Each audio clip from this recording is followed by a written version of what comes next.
Welcome back to the series on thermodynamics of the biosphere. So we've now seen about entropy. We have seen about how we can formulate life as a thermodynamic process, how we can describe the whole biosphere as a thermodynamic system that interacts with the Earth system, and how thermodynamic processes on Earth seem to evolve to their limits. And so now we want to put this picture on the Earth history and understand from this thermodynamic perspective how life has affected Earth's history.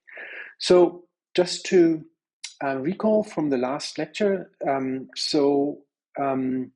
we've seen how the biosphere is constrained by transport in its activity, in its thermodynamic activity of generating disequilibrium, generating free energy, and dissipating it. That the biosphere also has the means to push these limits, for instance, by optimizing transport. We've seen these fractal networks that optimize and minimize frictional dissipation. We have also seen the effect on the environment, for instance, in terms of root systems, exploring greater soil volumes to extract water and getting more resources, enhancing the productivity. And now we're actually getting to this big point here, that basically as the biosphere processes carbon, it also affects the atmospheric composition in form of CO2, and CO2 is a greenhouse gas, and so actually biotic activity also affects the radiative forcing, and the radiative forcing then again actually feeds back in terms of altering the heat engines of the climate system, and by that affecting the transport constraints. And this is what we want to explore a little bit more in light of Earth's history.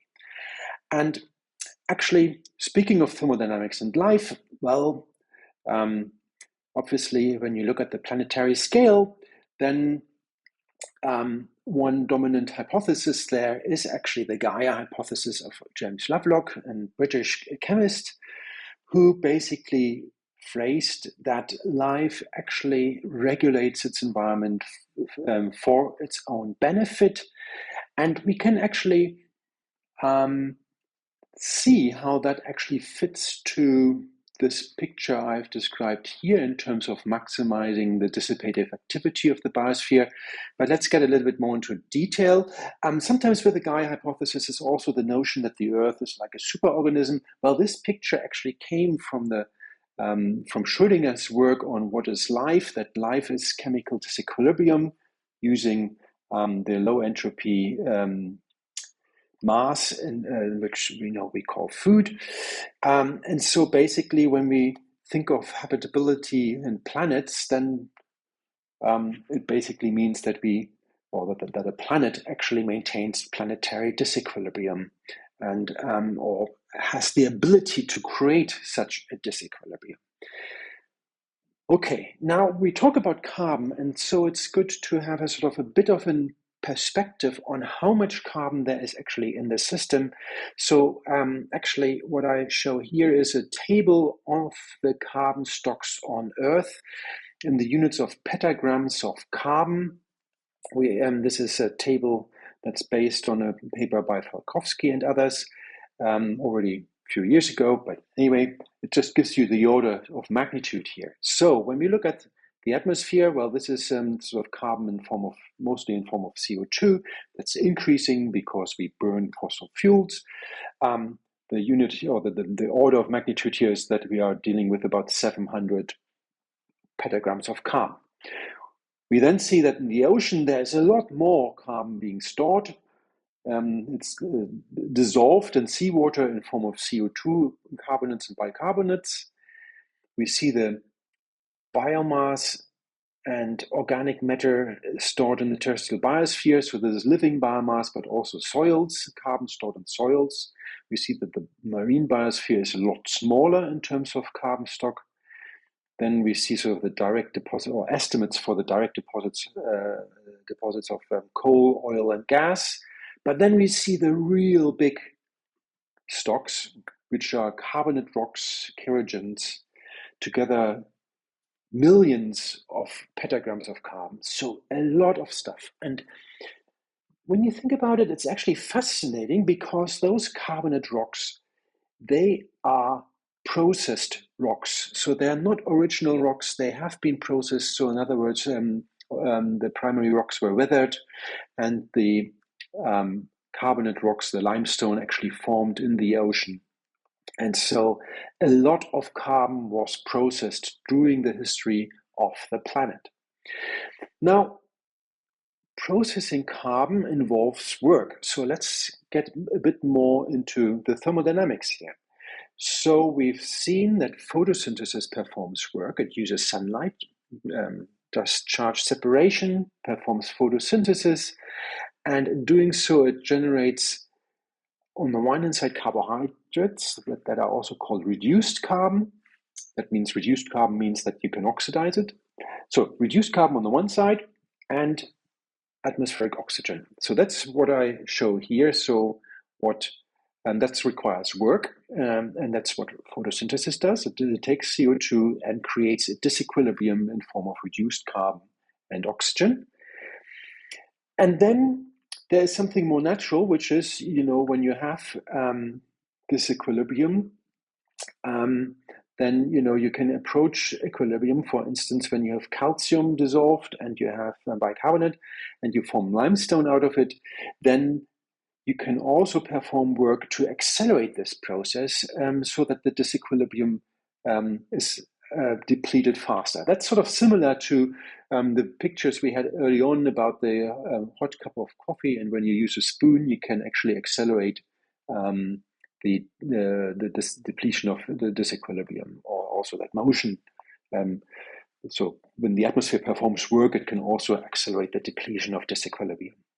Now, these two examples here I put up because both of them actually are accomplished by life. So let's look a bit closer at this. So let's look at how work done by photosynthesis actually helps to accelerate the formation of limestone. Well, on the one hand side, on land, we have root systems. Here, for example, this is roots at the side of a road where you can really see how these roots sort of penetrate the rock. What it does is it creates acid environments. It does mechanical weathering, so just basically by getting into the rock and breaking it apart, creating greater surface area for weathering. It creates an acid environment because it respires CO2 and causes the water to be more acid. And so on land, the terrestrial biosphere enhances the weathering of rocks. On the other hand, when we go to the sea, on the beach, we see shells, and shells are a manifestation too, that actually the marine biosphere accelerates the process of taking calcium and carbonates out of the water, because usually when there is nothing else, then the seawater can get supersaturated, and when you have something solid, then it is easier to flock out the limestone, for example. I mean, actually, a much bigger contribution are not the shells, but little things called foraminifera. But I think shells are, nice visible example where this is also done. And basically, you can concentrate and facilitate the deposition of limestone. So when we look at the geologic carbon cycle, here's sort of a schematic diagram. So there is CO2 being outgassed, for instance, by volcanic activity, and enhances CO2. Then when you have the weathering of silicate rocks, that creates calcium and water, brings it to the ocean, and there the limestone can form and deposit on the seafloor. And then when this is being subducted, it can again generate silicate rocks. This is what's called the geologic carbon cycle. Now, when we put the effects of life in here, so there are the biosphere on land that enhances the weathering, and the marine biosphere that enhances the deposition. And so you have really a geologic force by the biosphere that can deplete CO2, and by that change the whole atmospheric composition. When we look at the reconstructions of the Earth's atmosphere, the composition of the Earth's atmosphere. This is here from a study by or a review by Kattling and Saale. So we see here the concentration of the composition of the atmosphere during the Earth's history, during the last 400 billion years. So we see here the yellow is CO2. We see that over the billions of years, CO2 went down. Methane also went down while oxygen went up. These events are typically associated with the onset of certain biological things. So you can see how important biology was in causing these changes. But here we want to look at the thermodynamics. So what does that actually mean when we look at this thermodynamically? Well, we have less CO2 and methane in the atmosphere. So it means that over the course of Earth's history, the biosphere performed work to generate a weaker greenhouse, and by that it altered the radiative forcing of the heat engines that drive motion and transport in the Earth system. On the other hand, we see the rise of oxygen, so with more oxygen and life and more carbohydrates and hydrocarbons, what life actually did is generate more and more greater disequilibrium, and that at the planetary scale. You can see it in form of atmospheric oxygen, as well as the reduced carbon in form of biomass or fossil fuels, or sort of stored somewhere in geological reservoirs. And so one can hypothesize, well, if the biosphere sort of had these drastic changes on the radiative forcing and on creating such huge disequilibrium, maybe that resulted in a better, more powerful life. And conceptually, we can think about it this way. So solar radiation, on the one hand side, creates heating differences. This drives these atmospheric heat engines that generate motion and gas exchange, and that we've seen is a bottleneck for photosynthesis. So then the biosphere uses solar energy as an energy source, and it creates energy and work to actually cause changes in the radiative properties, the atmospheric composition, and that can actually form a positive feedback to actually enhance the biosphere, to enhance the dissipative or the generation and dissipation of the biosphere, its thermodynamic activity.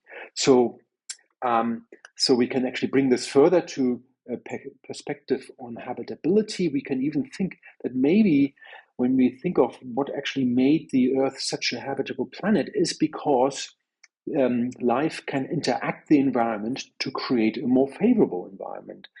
So this is shown here. So you have an environment that allows for life, and life actually changes the environment to push the limits further and become a more dissipative activity. So maybe also getting to a limit of maximum power and maximum dissipation. And so when we want to sort of summarize these points, so how did life shape Earth's history? Life performed a lot of work. It generated chemical energy, chemical-free energy in form of carbohydrates, hydrocarbons, and so on, that can accelerate processes. It removed a lot of CO2, reduced the greenhouse forcing, and by that really changed the planetary environment. It created a huge disequilibrium of atmospheric oxygen and reduced carbon, and probably optimized the whole planetary environment. And then actually this would sound quite similar to what Lovelock proposed by the formulation of the Gaia hypothesis. So now I'm at the end, and in the next lecture, in the next video, we will look a bit more at the present climate and also what the role of the humans is in the Earth system.